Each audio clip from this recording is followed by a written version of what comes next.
Good evening, everybody, and welcome to Carving It Up Live right here on Facebook Live, YouTube, and Twitter. As always, I'm Bryson Carver. It is great to be with y'all on a Monday evening, and I'm still trying to figure out what happened in the NFL yesterday. I'm still trying to process it. It really didn't make much sense in the slightest. It was probably the craziest week in general we've had since week one, if we're being honest. I mean, you had the Bills got beat by the Jaguars. The Cowboys got smoked by the Broncos. The Titans, without Derrick Henry, boat raced the Rams in LA. I mean, I don't know what happened. The Chiefs only scored 13 points and won. Lots to talk about in the show today. Of course, going to review some of the NFL games that are less talked about today. Going to talk about the Browns win over the Bengals. Listen, Cleveland did not win because OBJ was gone. Okay, I'll save my rant for later in the show. Going to talk about obviously my Cowboys getting destroyed by the Broncos at home. I'm here to tell you, no big deal. No need to sound the alarm bells in Arlington, Texas. Going to talk about that as well as a range of other things. Lamar Jackson just keeps proving false narratives incorrect. He's doing his thing, but I got to start with the Packers and the Chiefs. So, obviously, the game of the day yesterday, what was supposed to be the highly anticipated matchup between Rodgers and Mahomes. Obviously, we all know what happened with Aaron Rodgers. That was not the case. It was Mahomes versus Jordan Love. So, at least there is still some interest, I guess you could say, going into the game. Because it's like, hey, it's Jordan Love's first start. Let's see what he looks like. And, safe to say, as my man Ryan's chiming in here, he says, "I'm sorry, Jordan Love ain't it." That was concerning. That was concerning because the thing with Jordan Love, and I'll get to that in a second, but just to go over his numbers, I mean, like I said, he was not impressive. He didn't blow you away at all. 19 for 34, $190, a touchdown, and an interception. He was. I mean, what was his passer rating too? He's had a passer rating of 69 and a QBR of 27. He didn't play well. And you say, well, it's his first start. It's in Arrowhead. And I get that. You do have to factor that in. A week ago, he had no idea he was going to start. So I'll give him that. But the issue with Jordan Love is that when you look at some of the young quarterbacks around the league, we can go back from last year's draft, 2020, starting with Joe Burrow on to Mac Jones, the fifth quarterback selected in the first round this year. They always make, we talked about with Justin Fields this offseason, when is it Justin Fields or Andy Dalton that will start for the Bears? And the Bears and the Dolphins had a joint practice. And Justin Fields, according to reports in Chicago, was the only player that got oohs and ahs from the crowd. And that's kind of what it is. Oohs and ahs. Can you create that? Because you're not going to be that polished as a rookie. You're not going to make Tom Brady throws in year one or year two. That's fine. You're not going to be able to read defenses like Peyton Manning. That's okay. You're a rookie. It happens. You gotta learn the process. That's how the NFL works. But you'd like to see a few throws like, wow, that was a good throw. Or, boy, he can escape out of the pocket. That's kind of the thing. So, like, for example, Joe Burrow. Joe Burrow was losing games last year. He was having to throw 50 passes a game. He was getting hit and still, playing fairly efficient football, getting the ball to his receivers. Like, Joe Burrow was like, oh, okay, like 3-4 starts in. Okay, I think the Bengals found their guy. All right. And then you look at Tua and you're like, I don't know. I don't see it. I don't see it. And with Justin Herbert, I mean, right off the bat, it's like, okay, yeah, that kid is amazing. That Chargers got their guy for the next 10, 15 years. And so then you look at this year. By the way, Jordan Love was in that draft with the three quarterbacks I just mentioned. Let's look at this year. First overall pick, Trevor Lawrence. Can be a little careless with the ball sometimes. Again, that happens with rookies. Peyton Manning threw like 26 interceptions his rookie year. It happens. But Trevor Lawrence I've watched, it's not fun to watch, but I've watched some Jacksonville games.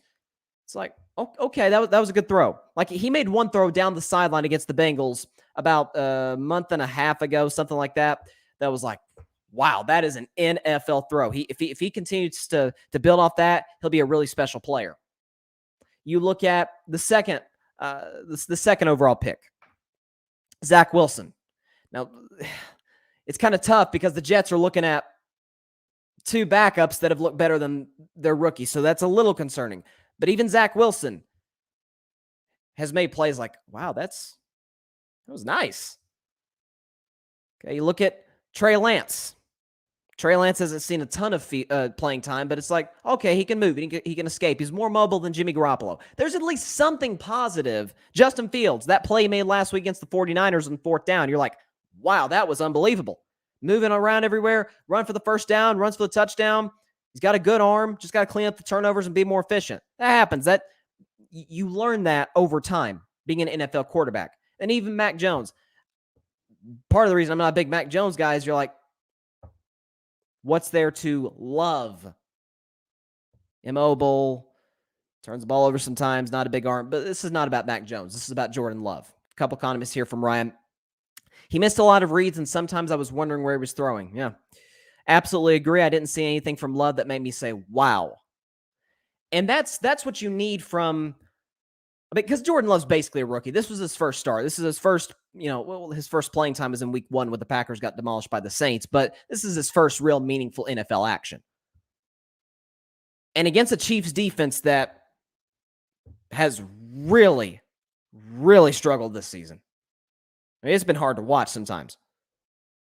He was all over the place. And notice, too, Steve Spagnuolo, the defensive coordinator for the Chiefs. How many times they blitz? Like 20 times? That in itself tells you what they think about Jordan Love. Defensive coordinators never, ever, ever blitz Brady. And Brady's a 44-year-old immobile quarterback. Why is that? Get the ball out of his hands quick. Okay, because he's going to be man coverage, obviously. He's a double move away from a 50-yard bomb, right, to Mike Evans or Antonio Brown. Like, it's about reading defense. And I understand that's not where Jordan Love is at this point in his career yet. And that's fine. But I didn't see anything that if you're a Packers fan, you're like, you know what? When Aaron Rodgers goes to the Pittsburgh Steelers next year, I feel good about that guy being our starter. You just don't see it. Add to it that I think Matt LaFleur is an average coach, despite what seemed like the media has just anointed him as on the same level as Sean McVay or something. It's like Sean McVay got Jared Goff to a Super Bowl. And that's actually saying something now because Jared Goff's like 0-8 with the Lions. Like it's kind of a minor miracle. So we got to see the Packers yesterday without Aaron Rodgers. Looked like a 7-win football team. Now, I'll give credit where credit's due. The defense was outstanding. I mean, that Barnes kid that played a linebacker, you want to talk about flashing on the TV, he was unbelievable. On run plays, and the pursuit of Mahomes, I mean, he was Tyreek Hill, he was outstanding. And so briefly on Kansas City before I shift back to Green Bay, when you look at the Chiefs right now, I don't know what's up. It's not play calling, man. I don't think Andy Reid just forgot how to call plays after being in the NFL, 30 years doing this? Doesn't seem like an Andy Reid issue. Patrick Mahomes didn't throw any interceptions yesterday. But it was a pretty underwhelming performance for the Chiefs offensively. In some cases, and this has been the criticism of Mahomes this year. And frankly, in years past, but Mahomes has kind of gotten away with it. That it's almost the Andrew Luck syndrome, except Andrew Luck's getting hit, 50,000 times a game. But with Pat Mahomes, he's trying to make the greatest play ever, every single play. Take what the defense gives you. And so I think it's kind of starting to rear its ugly head now. Because, we're in year 4 as a starter, year 5 as a pro, where he's had so many great receivers around him, he hasn't necessarily had to learn. Just take what the defense gives you. You don't have to make the highlight play every 3rd down and 6, right? Kelce over the middle for 15. I mean, Travis Kelce got open. Now, Travis dropped a pass or two, but he was getting open last night. And Mahomes wasn't even looking for him half the time. So that's the thing. So, I mean, look at his numbers. I've never heard a guy throwing 37 passes and, first of all, he barely completed 50%, and throwing for 166 yards. He had a QBR of 43, pass rating of 74. Like, Mahomes was average. According to his MVP standards, Super Bowl MVP standards, I mean, that was an average performance. Now, Green Bay deserves credit. They do. But, man, that was concerning for the Chiefs moving forward. When you look at their schedule, it's no cupcake. because they're going to be going to Las Vegas next week against the Raiders, who are coming off the loss of the Giants. They're going to be ticked off. Hopefully, I guess mentally, the Henry Ruggs situation is behind them. They can focus big home division game against Kansas City. They play Dallas at home. They play the Denver Broncos, who suddenly looked like a freaking Super Bowl contender yesterday. It was unbelievable. They host the Raiders. They go to L.A. to play the Chargers. They host the Steelers. They go to Cincinnati, and they finish at the Broncos. So this schedule is not going to get any easier for Kansas City. And as Ryan says, I think the Chiefs lost their magic. I don't want to go so far as to say they've totally lost it, but they're certainly trying to recapture it. And in some ways, you could make the argument, maybe the NFL has caught up to Kansas City. It's up to Kansas City. It's up to Andy Reid to bring it back, just in a different form. That's what you got to do. Ryan says it's that Super Bowl hangover. That's what's so interesting, is that it's always the Super Bowl loser that has the hangover next year. It's most of the time, it's not the winning team that's like, oh man, they had a letdown year. Like, I mean, it depends on what you consider a letdown. Like, my thing is, like, you miss the playoffs, or you have all these issues. Like, I mean, you look at recent history. I don't have time to go over it today, but you look at last 10 years or so, the team that's lost the Super Bowl, they've never really been quite the same after it. I mean, Seattle and Carolina and Atlanta. I mean, there's a lot of examples of that. And I mean, look at even San Francisco 2 years ago. They looked like the best team in the league. 2 years later, they're getting spanked by the Cardinals without Kyler Murray, AJ Green, and DeAndre Hopkins at home. So that's the NFL for you. It is about to talk about the Cowboys a little later. It is a week-to-week league. More than any other sport. I mean, one game you could literally look like you could win the whole thing. The next, you could look like you're in contention for the number one pick. It's crazy. That's the NFL for, and that's what makes it really the greatest league in sports. But back to the Packers for just a second. Sometimes you got to let stuff, I guess percolate's the word I could use, but kind of let stuff set in. And right now, the Packers are in a bad spot right now, because the earliest Aaron Rodgers could come back is Saturday. Now, that means he won't practice all week. Now, we saw Dak yesterday. Dak didn't fully practice till Thursday. Wasn't great. Like, Dak really struggled. That's coming from somebody who's wearing a Dak hat as we speak. But you add that onto the fact that, guess who's back for the Seattle Seahawks? Russell Wilson. Now, Russ could be rusty as well. I mean, you got to take that into account as well. But, man, I mean, you consider the fact that your backup looks painfully average. Your future looks even worse if that's your guy. And I don't know who's going to come to Green Bay. And you look at the fact that you got Aaron Rodgers out here quoting MLK, saying, quote, the great MLK says you have a moral obligation to object to unjust rules and rules that make no sense. Lord have mercy. I love when people pull the MLK card. When people, oh my goodness. And it was funny, but with Aaron, I was just watching that game and watching the Packers offense struggles, and I'm thinking, Aaron's selfishness very well could cost the Packers the number one seed. And by costing them the number one seed, who knows, it very well could cost them a trip to the Super Bowl, dare I say. Because Dallas lost, Tampa Bay has 2 losses on a bye week. The Rams lost, and the Cardinals only got 1 loss. But guess what? The Packers beat the Cardinals, thus had the Packers won yesterday. Guess who's the number one seed? And so now you have a situation where, yes, you're coming home. You're still not 100% sure if your quarterback plays. The opposing team's quarterback's coming back, and, who knows what we get from Russell Wilson, but this is not good for Green Bay at all. And so it goes back to show you that when you don't have that great leader in your locker room at the quarterback position, it's crazy to say about a guy with the talent that Aaron Rodgers has, but I'm using almost the Baker Mayfield quote, there's only so far you can go. That's why Aaron Rodgers has only been to 1 Super Bowl, and it was, 11 years ago? 12 years ago. I mean, it's been a minute. So, it's like, Terry Bradshaw talked about it yesterday. I'd give Aaron Rodgers some advice. It would have been nice if he'd have just come to the Naval Academy and learned how to be honest. Yeah. Learn not to lie, because that's what you did, Aaron. You lied to everyone. I understand immunized.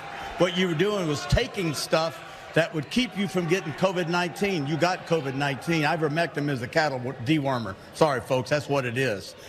We are a divided nation politically. We're a divided nation on the COVID-19, whether or not to take the vaccine. And unfortunately, we've got players that pretty much think only about themselves, and I'm extremely disappointed in the actions of Aaron Rodgers. Well, and that's it.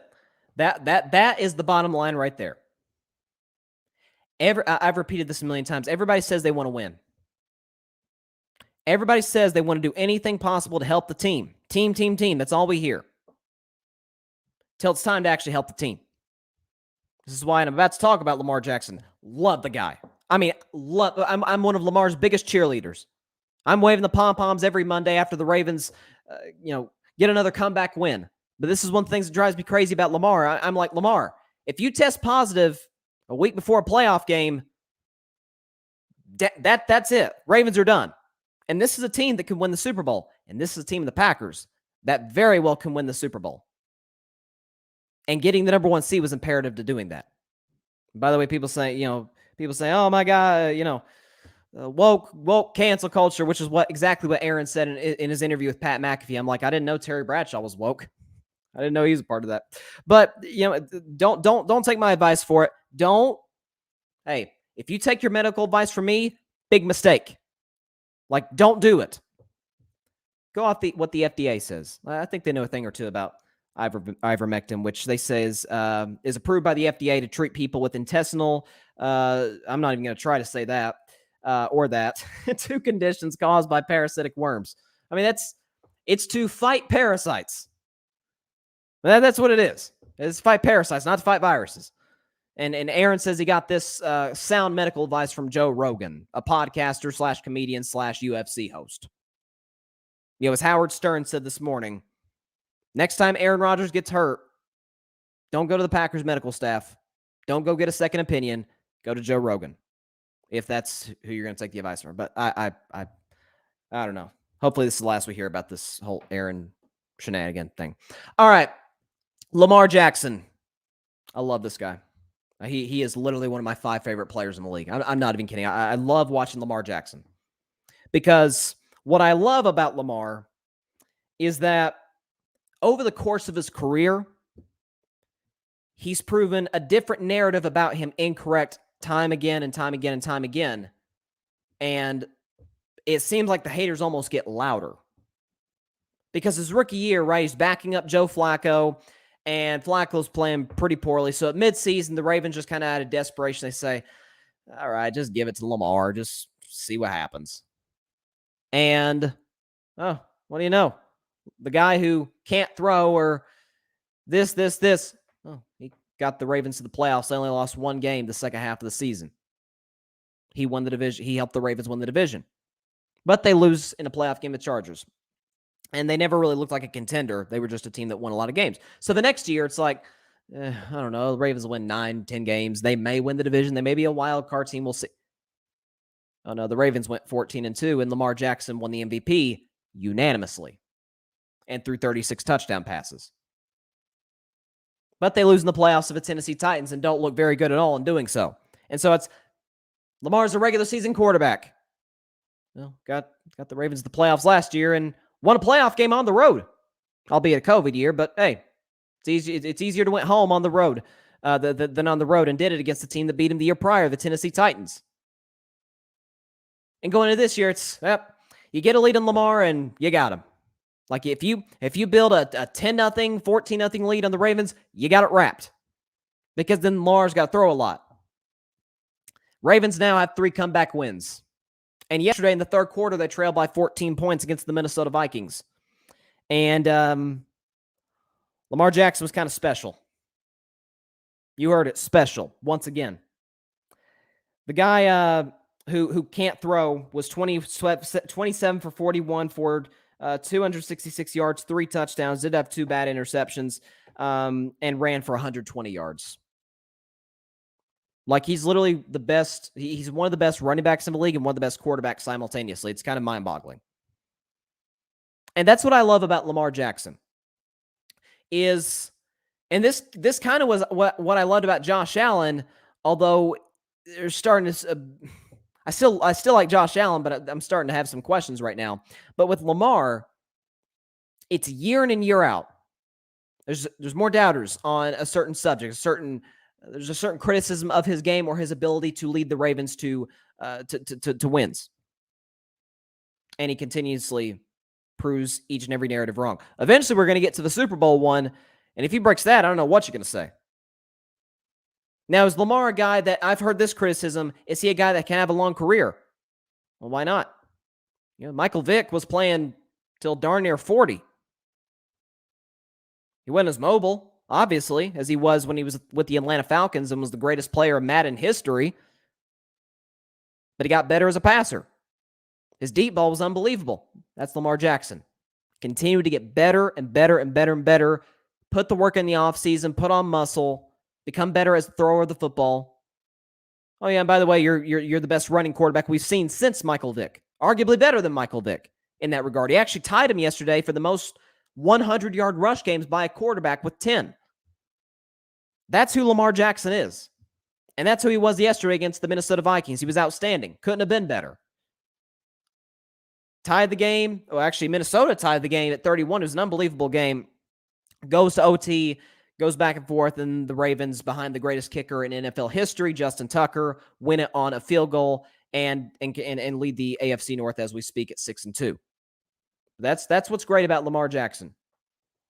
Year in and year out, he proves a different narrative incorrect about him. That's what I love. It's kind of like with Giannis. Like, I was kind of, I obviously thought Giannis was great, but I was kind of a doubter, to be honest with y'all, going into the postseason. I'm like, can't really shoot. He struggled in the playoffs. Big games, he kind of shrinks a little bit. He's also in Milwaukee, which isn't a big market, so they can't attract free agents. And Giannis was unstoppable last year in the playoffs. So I'm like, all right, my bad. Best player in the league. Like, my thing is, look, if we have an opinion about you, prove us wrong. And that's what Lamar Jackson does. I wasn't a big Lamar Jackson guy coming out of Louisville. I thought he was a great college player. He won the Heisman, obviously, in 2016. But I was like, I don't know. He's been outstanding. And so credit to the Ravens for believing in this guy. Credit to Lamar Jackson for getting better every year. And that was a really outstanding win yesterday. Coming off a bye, this was actually my If I Were a Betting Man segment. I would have been incorrect. I was also off my upset of the week, as well as many, many, many other picks. I'm going to try and forget about week 9. But that's the reality of Lamar Jackson. This is who he is. He's a great player, and Ravens would not be well off without him. You pair him with the great coach, John Harbaugh, good skill position players, good defense, although the secondary is questionable at best. That's probably going to be what's going to get them beat this season. But hey, if you've got that guy, you can go a long, long ways in the National Football League. And that's where the Ravens are at. Let's talk about a team that did not have such a great day yesterday, and that would be my Dallas Cowboys. From the get-go, it was bad. Denver came in readier.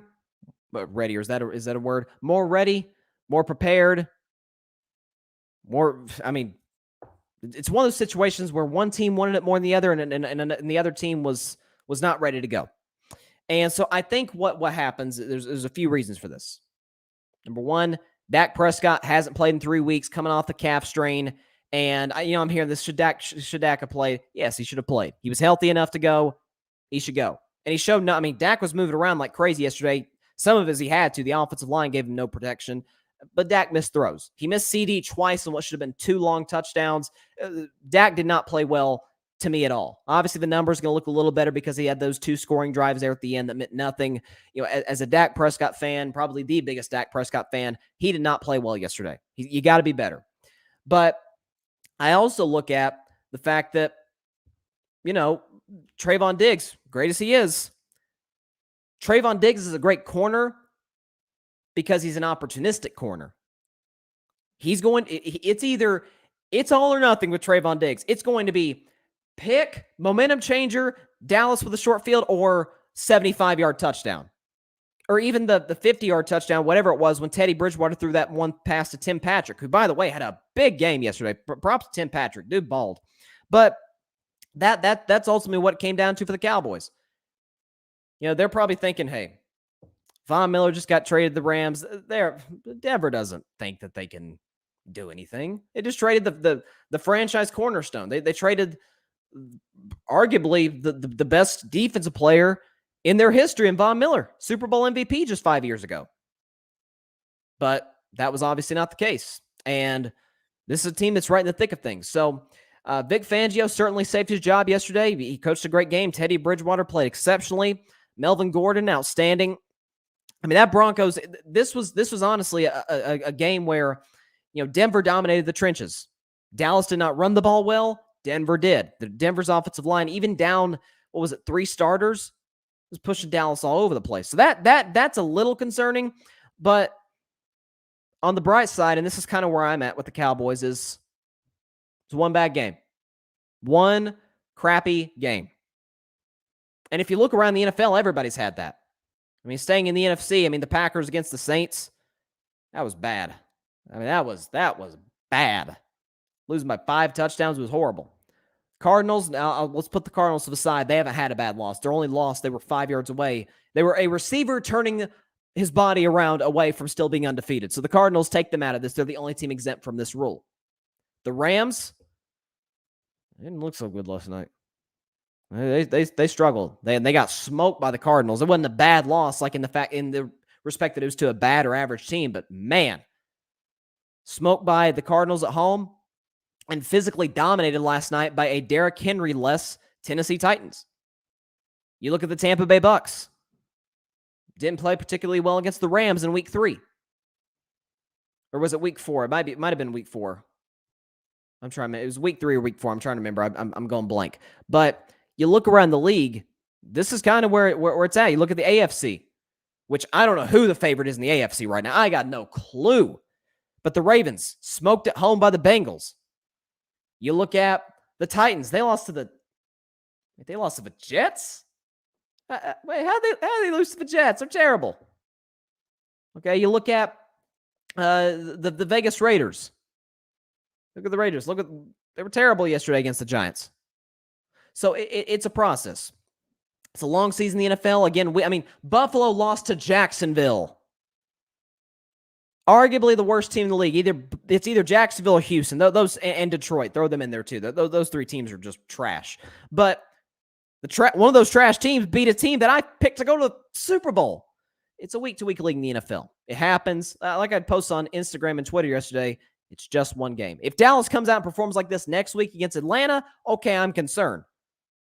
I'm very concerned. But as Dak Prescott said yesterday, we got to make sure we don't feel this feeling again. And with that guy, at the helm, leading the football team, I got no doubts. So, even next week, they're still favored by 9.5 over at an Atlanta Falcons team. They just went on the road and beat the Saints. The Saints just beat the defending champs. They came back and lost to the Falcons at home. It's a crazy league. This is probably the craziest week of the season. I don't know if it's the craziest we'll see all season, but listen, Dallas was not ready to play. Plain and simple. They'll be ready to play next Sunday. Micah Parsons, by the way, was probably the only bright spot. Micah Parsons was all over the place. Forget defensive rookie of the year. Micah's got that locked up should he, knock on wood, stay healthy. Dude's in the running for probably defensive player of the year. You could argue over Trayvon Diggs. So that was a physical domination by the Broncos. And in the case of Dallas, just one game. If this is a continuing pattern, okay, it's not just one game. This is kind of who they are. We'll find out in 6 days' time against the Falcons at home on Sunday, but it will be very interesting. What else we got? Oh, the Browns. Whew. Well, the Browns yesterday. So they dominated the Bengals 41-16. And Cleveland fans are just all over the place talking about, we won because Odell Beckham Jr. was cut. That's why we won the game. No, that's not why you won. First of all, Joe Burrow threw a 100-yard pick six to Denzel Ward from the Ohio State University, DBU. I'm not an Ohio State fan. I just had to throw that in there. But Joe Burrow throws a pick six. What'd that have to do with Odell? For real, what did that have to do with Odell? So when you look at the Browns, and this is what I said about Cleveland after they released Baker Mayfield. I didn't blame them. I'm not saying they shouldn't have released Odell. It got to a point where it's like they just got to part ways. Like Odell's got to go get him a competent quarterback, and we'll see what the Browns can do with Baker. But what kind of drove me nuts is last year Odell tears his ACL in I think it was week 6. I think it was week 6, week 7 against the Cincinnati Bengals. And the Browns go 8-3 the rest of the year. They come pretty close to winning their division. They get to the playoffs. They dominate Pittsburgh. In the wild card game, they lose to Kansas City. And Baker's numbers were great the last 11 games of the season. But what I think got lost in that is people say, oh, well, Baker Mayfield, he did, just get Odell out of there, and that's why he's playing better. I'm like, no, that's not it at all. Because Baker and the Browns offense, the Kevin Stefanski run offense, it is set up off the play action. Watch the games. Watch the games. Baker, that long touchdown pass he had, the 60-yarder to Peoples-Jones, guess what it was off of? A play action. That's what the Browns are predicated off of. Nick Chubb, Kareem Hunt's out right now, so right now it's just Nick Chubb. That's the Cleveland Browns. You look at, I use this example all the time. You look at the Browns, probably the best game they played last year. If you take away the Pittsburgh game, put that to the side, the wild card game where they just, crushed the Steelers. The best regular season game the Browns played last year, what was it? It was actually a loss. They lost at home to the Ravens in what was probably the game of the year. And Baker Mayfield put up big numbers. He ran for a touchdown. He's flinging the ball over the place. Go back and watch the game. Heck, go watch the highlights of the game. I don't care. Just go back and look at it. Play action. Because the defense is saying, if Baker Mayfield beats us, then Baker Mayfield beats us. They don't play Aaron Rodgers like that, or Tom Brady like that, or Dak Prescott like that, or Kyler Murray, or any of these other guys. Like, dude, we cannot get beat over the top here. And that's with Jarvis Landry and Peoples-Jones and Njoku. Like, the Browns got some weapons on the outside. So, I mean, am I supposed to be wowed by Baker Mayfield throwing for 218 yards, completing 14 passes and a couple touchdowns? Yeah, his passer rating was great. They didn't ask him to do much. He didn't have to do much. So I think this is kind of a lazy way to look at it is, okay, well, Odell's gone, and that's why the Browns won. No, that's not it at all.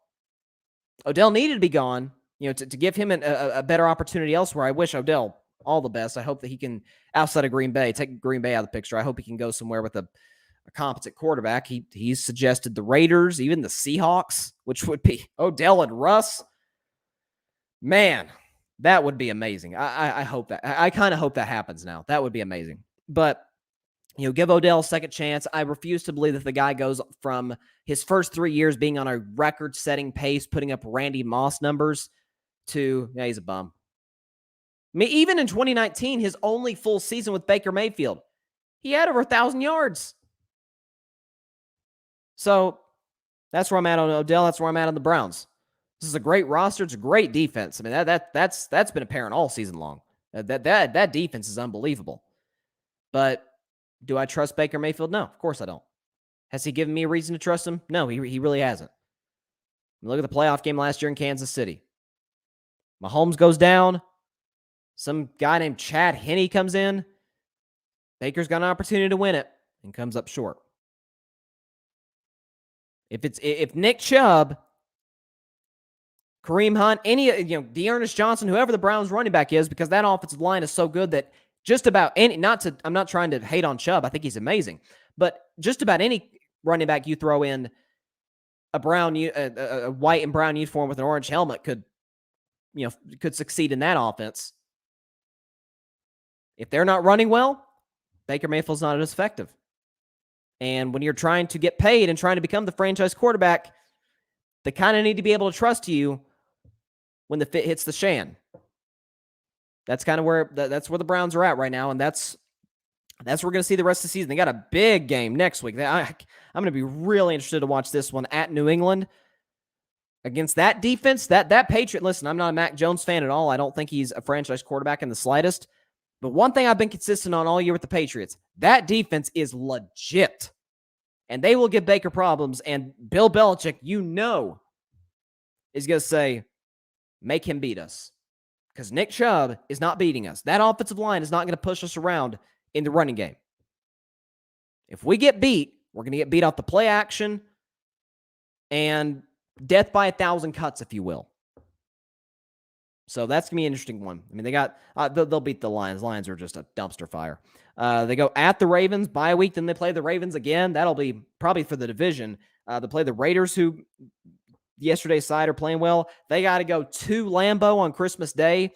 That won't be easy. At Pittsburgh, and then they play the Bengals in the last game of the season. Heck, that could be for the division for all we know. So this Brown schedule is no joke. And it's gonna be very, very interesting to watch the rest of the season. Okay, so briefly, let's talk a little NBA. By the way, you know who's got the best record in the NBA? That'd be my Golden State Warriors. I don't know. I don't know. I don't know why I said that. I shouldn't have even said that. But those good old Lakers. Those good old Lakers. They make my night on a nightly basis. So I hate to break it to you, but Russell Westbrook was terrible. Not even by Russell Westbrook standards, but by basketball standards. He was garbage. Against the Portland Trailblazers, 1 for 13. That only make was from 3. Scored 8 points. Turned the ball over 6 times. And his plus-minus was minus 20. It doesn't work. I know I'm beating a dead horse right now. It doesn't work. And at this point, the Lakers' only hope, their only hope at competing for the championship, because there's a lot of things I don't like about this team. The roster's poorly put together. They're old. Again, LeBron's the only thing I like about this roster, and now he's getting hurt. So that's a concern. AD's getting hurt. He's got the stomach bug. It seems like he gets hurt every game. He's getting up, holding something, his leg, his elbow, his shoulder, something. The only hope the Los Angeles Lakers have at winning a championship is if they trade that guy out of the building, number 0. And I don't know who'd take him. That contract, I don't know who'd take him. And this is why I said what the Lakers should have done. I said this. I don't like the Lakers, but this is what I said they should have done. Trade for Buddy Hield, sign Lonzo Ball, bring him back to LA in free agency. That's it. That's all they had to do. And then let Dennis Schroeder walk, and Kyle Kuzma, obviously. I know Laker fans despise Kyle Kuzma. I don't blame them. But that's what they had to do. You get a shooter for LeBron. You get a guy who can run the offense well when LeBron is either off the ball or not on the floor, instead of an erratic, ball-dominant, bad shooting, out-of-control point guard. That's what it is. Russell Westbrook, I've said, how many times have I repeated this? The triple-doubles are unbelievable. But if you think about it, in a lot of those triple-doubles, he was almost having quadruple doubles. Why? Turnovers. He's trying to force it because he's trying to get that triple-double. Russell Westbrook's a great player. Russell Westbrook's going to be a first ballot Naismith Memorial Basketball Hall of Famer. That does not make him a winning player. I mean, Karl Malone is the second leading scorer in NBA history. Not LeBron, although LeBron's going to pass him at some point pretty soon. But at this point, not LeBron, not Kobe, Jordan, Wilt, Dirk. No, Karl Malone. He's not a winning player. That's what separates the great ones from the all-time greats. It's a very fine line between the two. So, am I shocked? Nope. This is exactly what I said that the Lakers were going to be. And I'll repeat it. Later in the year, they're going to have nights where they're going to look unstoppable. This is an 82-game NBA season. Anything can happen. But this is a team that is the 5 seed. They're going to be the 5 seed in the playoffs. That's in a Western Conference, which all of a sudden looks kind of... I mean, to be honest with you guys, I think the East is better than the West. And I can't remember the last time I've ever said that. I think the Eastern Conference is better than the Western Conference. I mean, you look at the East right now. Now, Milwaukee's struggling. We know they'll get it together. Chris Middleton will come back. They'll get on a roll. Milwaukee will get back on track. Brooklyn looks outstanding. Boy, they really need Kyrie, huh? Philadelphia, 8-2. Joel Embiid's balling, although he's out for a little bit with COVID. But as a team, they're playing outstanding. Steph Curry, the Korkmaz guy, that's a well-put-together team. Miami, I wasn't huge on Miami, but they're looking good. But I did pick Tyler Hero, though. I did pick Tyler Hero to be the sixth man of the year. I think he's backing that up. Tyler Hero's having a huge bounce-back year. I mean, heck, Washington is 7-3. The Knicks are playing well, although they lost to Cleveland last night. My guy John was at that game. Shout out to him. Toronto, Scotty Barnes looks like the rookie of the year. Scotty Barnes looks amazing. I mean, and I did a live show with my guys Mike Guido and Barry Grant Jr. And I thought the Raptors made a mistake in not taking Jalen Suggs. Well, Scotty Barnes looks kind of amazing. And then you look at the West, and it's like, yeah, Golden State's amazing, and Utah's doing their thing as they always do. But Phoenix, of course, Phoenix is playing, fairly well. But the Clippers, kind of Paul George reliant, as we all kind of thought they would be. Portland, not a championship team. Lakers, not impressive at all. Struggling against OKC, Houston, and some of these G League teams, for crying out loud. Denver, look at Jamal Murray back. Maybe that'll get him going. But there's nobody in the West outside of Golden State and probably Utah that I'm like, yeah, you better watch out for those guys. There's really not. The East, I mean, the Bulls too. Now the Bulls, I know the Bulls have lost a couple straight, but DeMar DeRozan looks like a great free agent signing. I mean, this is very interesting to watch. It's crazy too when you look at the standings. When did we ever think that the San Antonio Spurs would be 3-7? We never thought that the Spurs would ever miss the playoffs under Greg Popovich. Now they're a lottery team, like a top of the lottery team, like a top 5 pick. So, but that's what's kind of crazy about the NBA this year. And the Lakers, in what is now crazily the weaker conference, are not a championship contender. They're not. They're struggling against G League teams. OKC's got one player you should fear, and that's Shai Gilgeous-Alexander. And they got this Josh Giddey guy, 19-year-old from Australia, who I liked out of the draft, but he's a kid. He's 19. He's a year older than me. I mean, he's not going to go out. He's not supposed to go out there and beat the Lakers in Staples. The Rockets, I watched the Rockets play my Warriors last night. They got scores. They can't play defense. And the game came down to the final 5 minutes. This is not a well put together team. This shouldn't be a shock to Lakers fans. It shouldn't. All right, before I get to my Steelers and Bears prediction, the two teams that will play tonight, Monday Night Football, I got to talk real quick about college football. You got the playoff, which is getting kind of nuts right now. I mean, we talk about how crazy the NFL was. College football was kind of hard to explain this weekend. I mean, you had the top 4 coming in. You had Georgia, Alabama, Michigan State, Oregon. That top 4 is most definitely going to change. And you had Georgia, still looks like the number 1 team. Nobody's debating. Georgia's the best team in America. My Vols are going to feel that on Saturday. But Georgia's the best team in America. They crushed Missouri. They did their thing, even though they actually didn't cover the spread, which I wouldn't have touched. But anyways, Alabama at home. LSU is a Hail Mary away. They struggled with LSU, who got smacked around the field by UCLA. Michigan State lost to Purdue. I feel like I've come to the conclusion now that Purdue's only purpose in college football is to upset contending Big Ten teams. That's it. I mean, they beat Iowa. Iowa was number 2 at the time. Purdue beat them, and now they beat number 3 Michigan State. I mean, Purdue's definitely going to be in the top 25 rankings, the college football rankings for sure. Oregon with a not so impressive win against Washington. I mean, Washington's not a great football team this year. The Pac-12 as a whole isn't great. Ohio State struggled with Nebraska.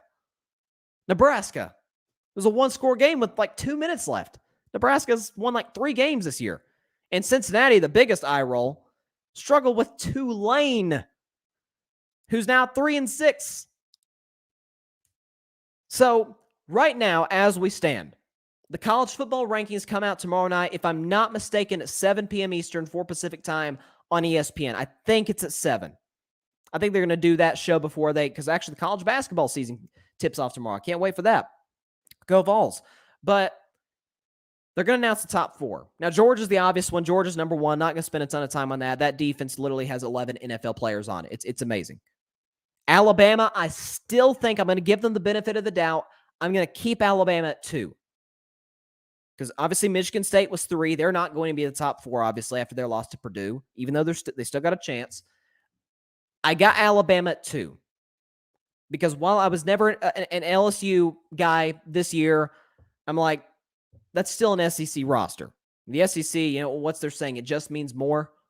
That's LSU still got great recruits. They still got great players in their team that are going to play on Sundays in the next few years, going to get drafted. So just have the benefit of the doubt. I'll give Alabama an off day, although they had an off day against Tennessee and Texas A&M. I mean, Alabama's got to clean some stuff up. That defense is not great. But in college football, you don't necessarily need a great defense to win a championship. I mean, Alabama's defense last year wasn't overwhelming.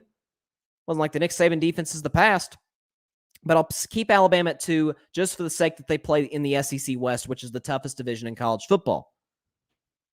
And so at 3, I'm actually going to put Oregon. I thought about it. I thought about doing Ohio State. But what I came to the conclusion is, A, Oregon beat Ohio State in the horseshoe, albeit it was like week 2. But Oregon didn't have moments Saturday against Washington. We're like, I don't know if that team can, I don't know. They're a little overrated. Ohio State did. Obviously, Michigan State did. Cincinnati, most definitely. I'm sorry, Bearcats fans. I'm sorry, Nick Lachey. You're not getting in the playoff. Okay? You don't deserve to get in the playoff. But you struggled with Tulane. Or was it Tulane or was it Tulsa? I might be messing that up. Where is it? Cincinnati. Where are y'all? I cannot find the Cincinnati game. Yeah, Tulsa. I'm sorry. I said Tulane. Tulsa. My bad. Who was 3-6 now. They struggled with Tulsa. So it took a goal line stand for crying out loud. 28-20. So Cincinnati's not a playoff team. I mean, who's their schedule the rest of the way? They got 2-7 South Florida, 7-2 SMU, and 5-4 Eastern Carolina. Come on now. You're telling me this is one of the 4 best teams in America? Alabama would have absolutely crushed Tulsa. We can make fun of their struggles against LSU. Cincinnati would have lost that game. Ohio State arguably would have lost that game. Oregon, I'll give Oregon the benefit of the doubt. So I've got Georgia 1, Bama 2, Oregon 3, and I'll barely have Ohio State at 4 because they'll jump Michigan State because Michigan State lost. I don't buy into Oklahoma. I don't buy into Oklahoma because the Big 12 outside of Oklahoma and Oklahoma State and Baylor, which Oklahoma plays Baylor, so we'll see this Saturday. That'll be a big game. I feel like Oklahoma kind of has to go undefeated to get in the playoff, considering their schedule. But once again, OU's defense is garbage. It's terrible. They can't stop. They struggled against Kansas, and Kansas is a dumpster fire of a football program. This is not Kansas Jayhawks basketball. So I've got Georgia Bulldogs 1, Alabama Crimson Tide 2, Oregon Ducks 3, Ohio State Buckeyes 4, and probably, I guess I put Oklahoma 5, and I keep Cincinnati at 6. Cincinnati was not impressive to me. Can you actually tell me that Cincinnati is better than Georgia, Bama, Oregon, Ohio State, Oklahoma? Maybe Oklahoma. Maybe. And I still would take Oklahoma to win that game by a touchdown probably. So, no, I don't buy into Cincinnati. I mean, they're going to have to absolutely obliterate their next 4 opponents because they'll obviously be in their conference championship game. They're going to have to show me something very different than what they showed on Saturday because that was not impressive. But like I said, Wake Forest got beat in what was the offensive showcase of the year against North Carolina. I mean, it was football-wise, it was just kind of hard to wrap your brain around. NFL and college. It was crazy. Crazy. So it's going to be fun. Not fun for me as a Vols fan, even though we got a huge win over Kentucky over the weekend. Ranked Kentucky. They're not going to be ranked anymore, but we went on the road. Hendon Hooker did his thing. Javonte Payton, 75-yard touchdown, first play of the game. It was an exciting win for Tennessee, and it's not going to be very exciting on Saturday against Georgia. That team's just on a different level than everybody else. But listen, hey, Georgia, I mean, it's kind of funny. Atlanta is known, or Georgia sports as a whole is kind of known for choking. Well, the Atlanta Braves just won the World Series a week ago, and now the Georgia Bulldogs, best team in America, if they don't screw it up, they'll be champions in a couple of months. So I'm rooting for Georgia, obviously. I like to see, I mean, I know they're a division rival of Tennessee. I don't really consider Georgia a rival. I've been to 2 Tennessee-Georgia games. Folks, Georgia fans are literally the nicest fans in the world. They are great. So I always root, like, this is why I don't like Cleveland sports fans. This is why I don't mean like Tennessee fans, not Titans fans, Vols fans. And I am a Vols fan. They are obnoxious. Frankly, don't know much about football if we're going to be frank. And they're just annoying. They are just annoying. They think they're better than what they actually are. Georgia fans, I know a few Georgia fans. I've encountered some at Neyland Stadium. Great. So I genuinely hope they win the title this year. I'll be a Tennessee fan on Saturday. Make no mistake about it. But I'm rooting for Georgia to win the title. All right, final topic of the day. We got the Steelers and the Bears on Monday Night Football. If I could pull up the line here, I think they like Pittsburgh a lot, and they really should. As it stands right now, the line is Steelers minus 6.5. So Vegas likes Pittsburgh. Their line has actually moved to 7. Pittsburgh by 7 by a touchdown. So when I look at this game, Bears, I mean, they struggled against the 49ers at home, and we saw what the 49ers looked like yesterday against a beat-up Arizona team. So you're getting Matt Nagy back. That's going to help. Getting your head coach back from COVID. Matt Nagy, I read a report over the weekend that they're already looking for his replacement, so he's a lame duck coach at this point. Justin Fields is going to make some plays. I really do believe in this kid. I think if they were to hire a Kellen Moore out of Dallas, you want to talk about a match made in heaven to develop Justin Fields. That could really be something special. But he'll make some plays tonight. It's on the road. It's at Heinz Field, one of the toughest places to play in the NFL. And so with that said, I think the Steelers cover the spread tonight and win this game 27-14. And the Steelers win their 4th consecutive game in spite of Ben Roethlisberger, because Mike Tomlin is literally a top 5 coach in the world. Never had a losing season. Been in Pittsburgh for what, 50? What is this, his 15th year? I mean, he is as good as they come. The Steelers defense, shocker, they're amazing, as they always are. And they're going to give the Bears fits. Justin Fields, like I said, will make a few plays here and there, but this is going to be Pittsburgh's night. They'll win this game 27-14. And hopefully I can get this right, because it was a bad weekend. Of course, I'd say for every football game for Vegas. I mean, it was not a good weekend predicting games for anybody around this country, predicting the NFL. It was not good. So with that said, that is all the time we have for tonight's show. Appreciate everybody stopping by. Be sure to catch Carving It Up on Thursday, as always, at 6 p.m. Eastern, 3 p.m. Pacific time, Facebook Live, YouTube, Twitter. Be sure to follow my social media platforms. Let me put the graphic right here so you can see it. Instagram at Carving It Up Podcast, Twitter at Carving It Up Pod, Facebook, Bryson Carvey. You'll see the Carving It Up logo there. And subscribe to the YouTube channel. Hit that big red subscribe button. And be sure to like, comment, share. It really helps the channel grow. So stay safe, everybody out there. Have a great evening. See y'all on Thursday. God bless you all. Peace out.